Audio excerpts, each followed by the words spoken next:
예수님의 사역이 절정에 이르렀을 때였던 것 같습니다.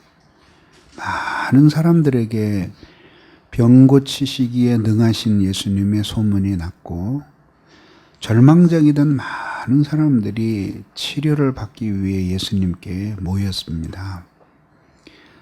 예수님은 당신 생애 기간 동안에 이 치료 사역을 굉장히 중요하게 생각하시면서 하셨습니다. 근데 그 이유는 이게 하나님의 나라의 도래의 선포와 밀접한 관계가 있는 것입니다. 단순히 우리가 병 고치는 일을 예수님이 하셨으니까 오늘도 우리가 그거를 따라해야 될 중요한 사역이다, 이렇게 수평적으로만 접근할 것이 아니라 여기에는 보다 깊은 신학적인 의미가 있는 것이죠. 즉 무슨 뜻이냐면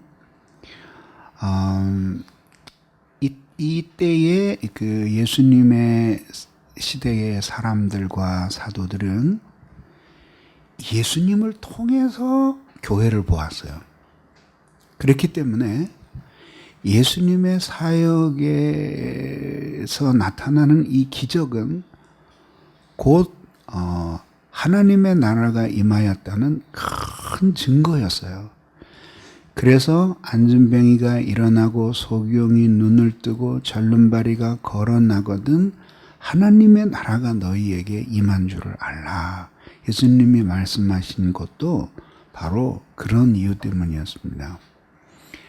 그렇기 때문에 예수님의 이 병자를 고치시는 사역은 물론 그 병든 자를 지극히 불쌍히 여기시는 넘치는 긍휼로서 이 일이 이루어진 것이면은 틀림이 없지만, 거기에는 하나님의 나라가 이 세상에 이미 예수님의 오심과 함께 임하였다고 하는 그 중요한 사인을 예수님이 드러내시는 수단이었고, 이것을 통해서 사람들에게 예수님께 대한 믿음을 갖게 만드는 중요한 도구가 되었던 것이죠.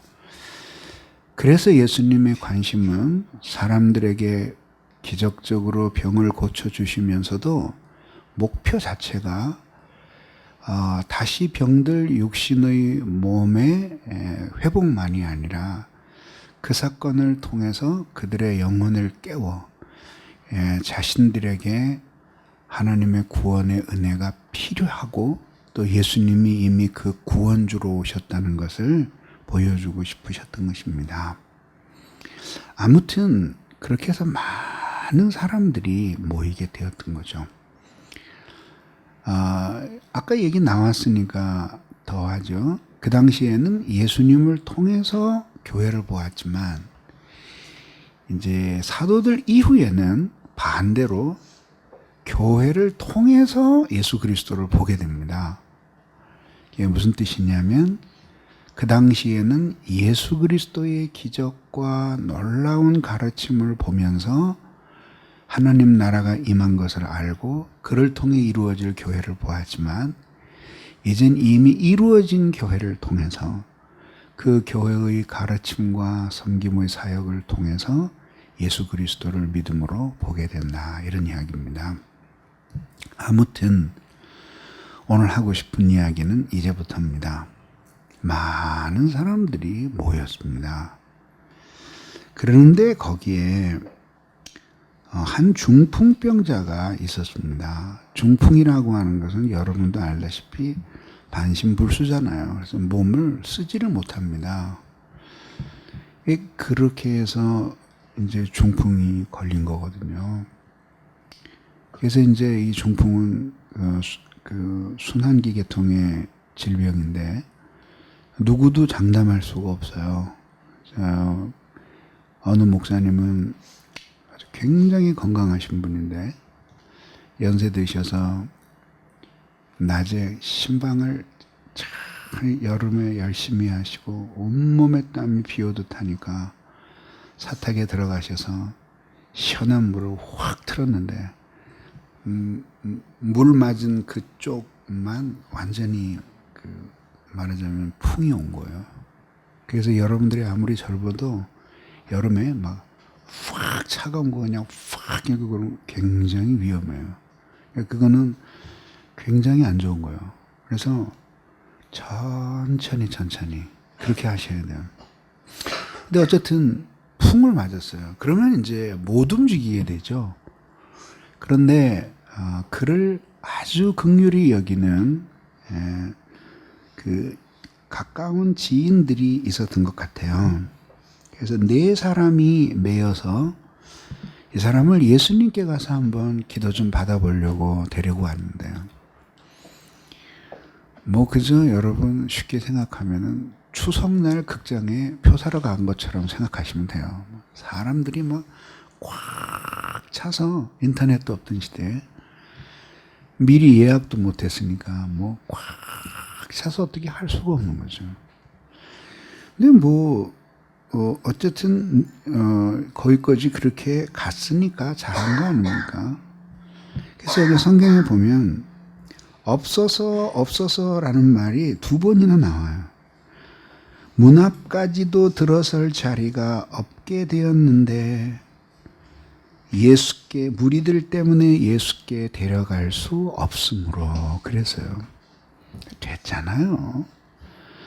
뭐 자기의 관계가 어떤지는 모르지만은 어쨌든 그걸 떠매고 그 먼 길을 가서 사람들을 해치고 한번 가보려고 했는데 사람이 하도 많아서 도저히 못 갔다. 예수님께 가까이 가는 건 불가능했다. 그래서 집으로 도로 데리고 가면 누가 성의 없다 그러겠어요. 열심히 했는데. 그런데 이 사람들은 그렇게 하질 않고 이 사람을 들고 지붕으로 올라갔습니다. 그 지붕을 뜯었어요. 근데 지붕을 어떻게 뜯나 그러는데 그 당시에 지붕이 어떤 식으로 되어 있었냐면요. 스라브는 스라브인데 지금처럼 이렇게 돌멩이를 얹고 콘크리트를 쳐서 만드는 스라브가 아니라 그 왜 나무 가지들 있잖아요. 나무 가지들을 이쪽으로 이렇게 쭉 국수대처럼 깔고 그 위에다 나뭇잎이나 풀을 놓고 위에다 흙을 덮습니다. 아니 이건 내가 지어낸 게 아니라 실제 그 당시의 풍습이에요. 흙을 덮어요. 그리고 그 다음에 다시 방향을 바꾸어서 다시 나무를 깔아요. 그리고 다시 풀이나 나뭇잎을 덮고 위에다 또 흙을 덮어요. 진흙을. 그렇게 마르면서 이제 이렇게 켜켜이 놓이는 거야. 그러면 이게 신기하게 놀랍게 방수가 됩니다. 그리고 위에는 어떻게 하냐면 흙을 많이 넣어서 식물을 심어버려요. 그러면은 비가 와도 거기에 그거를 물을 말하자면은 그 땅이 흡수를 해서 그래서 오히려 그 말하자면은 물이 새지 않는 그런 구조를 가지게 되는 거죠. 이제 이렇게 했기 때문에 올라가서 맘만 먹고 뜯으면 이게 뜯어지는 거예요. 그래서 사실 생각을 해보세요. 그것도 얼마나 무모해. 자기네 집이 아니잖아. 남의 집이잖아. 올라가서 뜯는데 그것도 상을 달아 내릴 정도니까 사실은 지붕을 상당 부분 훼손을 했단 말이에요. 이거 뜯으면 그게 뭐 이렇게 뚜껑을 탁 열고 가는 게 아니라 뜯으면 계속 거기서 흙이고 뭐고 막 떨어지는 거야. 이게 사실은 밑에 있는 사람들에게 민폐를 굉장히 많이 끼쳤겠죠. 근데 사실은 지금 성경의 관점은 어떻게 보면 공중도덕에 어긋나고 사유재산 침해지만은 이렇게 지금 말하고자 하는 거 뭐냐면 예수님은 이걸 믿음으로 보신 거예요. 그래서 여기에 뭐냐면은 그들의 믿음을 보시고 그랬을 때 이 믿음은 메고 온 사람들만의 믿음이 아니라 어쨌든 떠매어 온 사람 모두를 합쳐서 합력하여 역사하고 있는 그들의 믿음을 보신 거예요. 그러면서 예수님이 불쌍히 여기시면서 작은 자야 내 죄 사함을 얻었느니라 이렇게 해주셨다는 거죠.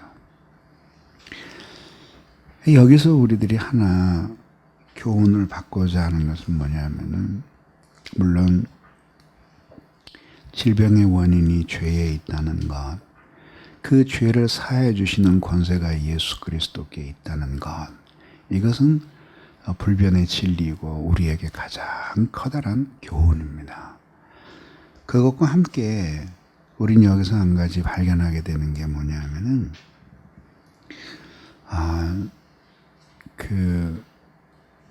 정말 간절하면, 주님을 향한 마음이 간절하면 불가능해 보이는 모든 환경을 넘는다. 그래서 저는 사랑은 모든 창조의 원동력이라고 저는 생각을 해요. 하고자 하는 그 의지는 하고자 하는 의지가 없는 사람의 그 무엇을 넘지 못해요. 이건 잘 알려지지 않은 비사인데요.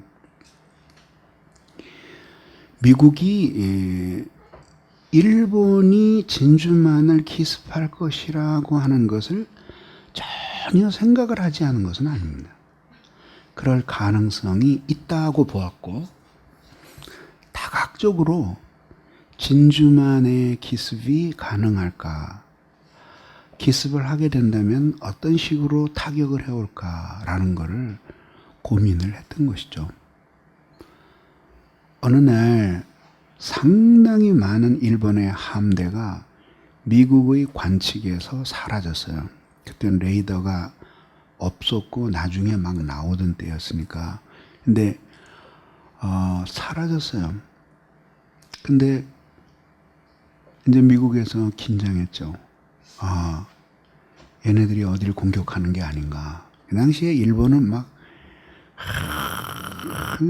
미국하고 평화 협상을 한다고 온갖 그 요란을 다 떨고 그러면서 뒤로는 전쟁을 준비하고 있었어요. 근데 최종적으로 이분들은, 이 미국 사람들은 진주만의 기습은 불가능하다고 판단을 내렸어요. 그 이유는 뭐냐면 공중에서 비행기가 폭탄을 떨어뜨리면 이게 물속으로 들어와서 어뢰가 돼가지고 이제 이게 가야 되는데 수심이 낮아서 그 정도 거리에서 하면 바닥에 처박혀 버리는 거예요. 그래서 여기는 안 된다. 그렇게 하고 거기에 사실은 안전한 데라고 생각을 해서 군함들이 집결을 해 있었던 겁니다. 일본은 수없이 생각을 해도 공격이 안 되는 거예요. 근데 나중에 해군들이 해결할 수 있는 방법을 찾아낸 거예요. 그게 뭐냐면은 어뢰에다가 커다란 나무를 달아서 떨어뜨리는 거예요. 나무를. 그러니까 어떻게 됐냐면 이게 쇳덩어리면 그냥 슉 들어가서 땅바닥에 처박힐 텐데 나무를 달고 떨어지는 거예요. 그러니까 좀 들어가다가 이게 가벼우니까 붕 뜨는 거예요. 그래서 그걸 극복을 하고 바닥까지 처박혀야 될 어뢰가 내려가다가 중간쯤 가다가 딱 똑바로 서서 그 다음에 배를 향해서 돌진하는 거예요. 그래서 결국은 거기서 미군 3,800명이 죽어요. 그리고 미국이 전쟁에서 일본에게 질 것 같은 위협을 느낄 정도로 거기에서 해군 전력들이 괴멸을 당하게 되는 거죠.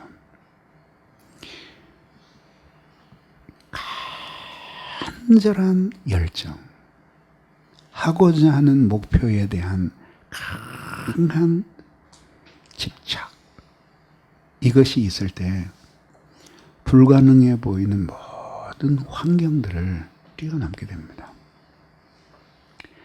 그것이 창조적인 정신이에요. 예수님은 이러한 이 사람들의 행동을 믿음이라고 보신 거죠. 그리고 일평생 병상에 떠매여 아무 희망이 없이 살았을 이 사람이 병고침을 받고 그리고 구원까지 얻게 되었던 것입니다. 그래서 나는 여러분들에게 말하고 싶어요. 왜냐하면 우리가 할 수 있는 것, 지금 하고 있는 것은 남도 다 거기까지 한 거예요. 근데 우리가 힘들다, 매우 어렵다, 한계를 느낀다라는 그 지점은 남들도 한계를 느낀 지점이에요. 어떤 사람은 그거를 돌파를 했고 어떤 사람들은 거기에 굴복했어요. 문제는 누가 더 강한 믿음을 가지고 자기가 하고자 하는 일에 대한 신적인 부르심과 가치를 인식하느냐에 의해서 그 모든 것들이 결정되는 거예요. 그게 뭐냐면 정신과 영혼의 힘이에요. 힘. 한 사람이 지도자가 된다고 하는 것은 바로 이런 영혼과 정신의 힘이 다른 사람들을 장악할 수 있을 정도가 될 때에 진정한 지도자로서 태어나는 거죠. 지위나 신분, 대접이나 영광, 사람들은 이런 것만을 주목하지만은 그러나 그런 영혼의 힘이, 영혼과 정신의 힘과 장력이 없는 사람들이 그런 자리에 앉으면 아래에 있는 사람들이 한없이 고통을 받게 되는 거예요. 그래서 모두 포기하고 물러서려는 시점에서 그들의 마음에 불을 붙이고 그들을 일으켜 세워서 다시 하나님을 위해서 살게 하는 놀라운 운동력, 감화력, 이런 것들은 결국은 한계를 넘어서는 이 사선을 넘나든 사람들의 정신과 영혼의 힘에 의해서 이루어지는 것이란 말이에요. 이루어지는 것이라. 누구든지 최선을 다하면 어느 한계점에 오는데 그 한계에서는 모든 것을 놓아버리고 숨이 멎어버릴 것 같은 고통을 느끼게 되는 겁니다. 그런데 거기에서 견디고 그것을 뛰어넘고자 하는 강한 의지와 혼신의 힘, 그런 것들이 창조적인 능력의 원동력이 되는 거죠. 그러니까 열정이 없는 사람은 사실은 살아있는 게 아니에요. 무엇을 하든지 간에 더욱이 하나님을 섬기면서 살아가는 사람들에게 열정이 없는 것은 열정이 없는 것만큼 정신적인 죽음의 기운이 드리운 거예요. 그래서 우리들이 그리스도인이 됐으면 그 기도의 제목이 이루어지지 않으면 눈을 감을 수 없는 그 무엇이 있어야 되는 거예요. 그게 주기도문에서 요새 배우는 게 그거잖아요. 그게 이루어지지 않으면 눈을 감을 수 없는, 쉽게 얘기해서 내 눈에 흙이 들어가기 전에 이루어져야 할 그 무엇이 있느냐. 그것이 우리의 삶의 방향을 결정하고 나의 삶에 주어지는 모든 자원이 어디로 흘러가게 할 것인가에 대한 기준이 되어야, 그것이 무엇이든지 간에 단기적으로는 단기적으로 그것을 위해서 쏟고 장기적으로는 장기적으로 그 일을 위해서 쏟아서, 그게 말로만 하나님의 영광을 위해서 살겠습니다. 하나님의 영광을 위해서 사는 사람이 왜 그렇게 늦게까지 퍼질러 자? 그건 안 되잖아. 그러니까 커다란 목표가 주어져서 이것이 계속 가슴에 불타고 있으면 이 큰 목표를 실행할 수 있는 중간 목표에 대해서도 가슴에 불이 타야 돼. 그리고 그 중간 목표를 실행할 수 있는 아주 작은 목표에 대해서도 불타올라야 돼. 이것이 진짜 하나님 앞에 목적이 있이 살아가는 사람의 모습이지, 그냥 관념 속에서 그 마치 군대도 안 갔다 온 방위병이 무슨 그 특수 첩보 영화나 무슨 람보나 이런 거 보면서 대리만족을 느끼는 것처럼 위인들의 전기를 읽으면서 이런 위대한 사람들의 전기를 보면서 가슴이 뛰는 나는 얼마나 위대한 사람인가. 그거는 아니라. 그건 남이 그렇게 산 거고, 남이 산 거 있고 가슴이 뛴다고 그 사람처럼 산 건 아니잖아. 그건 누구나 다 뛰어. 안 뛰는 사람도 물론 있지만, 그건 이제 말할 필요도 없는 사람이고, 그건 아니죠. 스펄전을 읽고 가슴이 벅찼다고 스펄전이 된 건 아니죠. 그러니까, 그것이 중요한, 정말, 내 눈에 흙이 들어가기 전에 이루어지지 않으면 안 되는 그러한 절박한 소원이 있는 삶. 그것을 위해서 모든 상식을 깨고 모든 것을 바칠 수 있는 그 무엇. 그런 정신을 가지고 사는 사람이면 높은 지위 없고 사람들이 알아주는 그런 커다란 직책이 없어도 하나님 앞에 소중한 사람이에요. 어디 있든지 하나님은 그를 바라보실 것이고 지키실 것이고 그런 거죠. 그러니까 뭔가 살아가는 데 있어서 절실하고 가슴 저미는 목표가 없으니까 기도에 피가 없는 거야. 기도에 불이 튀어야 되잖아. 이게 안 이루어진다? 그럼 난 어떻게 하나? 하는 그런 치열하게 피가 튀는 그런 기도가 그게 그렇게 살려고 하는 방향이 있어야지 그런 기도가 나오는 거잖아요. 그러잖아요. 그렇기 때문에 환경에 이렇게 쉽게 굴복하면서 사는 사람은 사실은 살았다 하나 사실은 산 것이 아니에요. 생명은 그 모든 것을 뚫고 나가는 거예요. 김지아 씨가 감옥에 갇혔을 때 7년 선고를 받고 감옥에 갇혀서 뭐 하겠어요? 이제 책이나 읽는 거죠. 열심히 무슨 책들 읽고 알고 보니까 이 양반이 때야르드 샤르댕의 영향을 많이 받았더만. 샤르댕의 영향을 받았어요. 샤르댕은 신학적으로 굉장히 좀 불건전한 사람인데 어쨌든 그 양반한테 영향을 많이 받았어요. 비슷하다 그랬어요. 때야르드 샤르댕 이런 생명 철학 이런 거 읽으면서 그냥 말하자면 범신론적인 그런 인생관에 많이 흐르고 있다. 예기치 않게 하도 답답하니까 쇠창살을 붙들고 고개를 내밀고 창밖을 봤는데 그 빨간 벽돌로 돼 있어서 이렇게 콘크리트를 다 사이사이에 몰타르를 바르잖아. 그 사이에 씨가 떨어져가지고 요만한 풀이 돋는 거예요.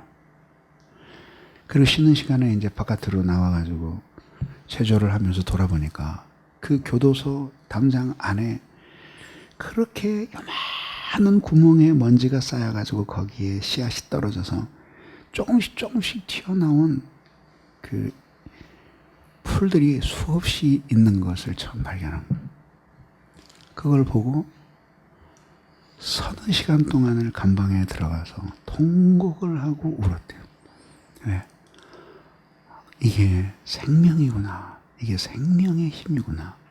그래서 이 얘기는 자기 생명 사상이 거기서 단초가 됐다는 얘기라는 거예요. 신비롭게 다가오면서 거기에서 터지는 것 같은 환희를 느끼면서 그렇게 우리로 말하자면 관조의 경지에 들어가게 된 거죠. 무엇인가 우리를 움직이는 강한 힘이 있고 그것이 우리의 삶을 위한 어떤 목표가 되고 그러기 위해서는 항상 불가능한 한계에 고분고분한 사람들이 되어서는 하는 아주 쓸모없는 사람이 됩니다. 쉽게 이 세상의 여건에 의하여 쉽게 길들여지지 않는 사람. 왜? 하나님을 내가 만났고 그분을 위한 목표를 가지고 있으니 쉽게 길들여지지 않는 사람이 되어서 수많은 한계들을 극복하고 믿음을 따라 살려고 하는 그런 사람들이 될 때 하나님이 기뻐하시는 그런 삶을 살 수가 있는 것입니다. 기도하겠습니다.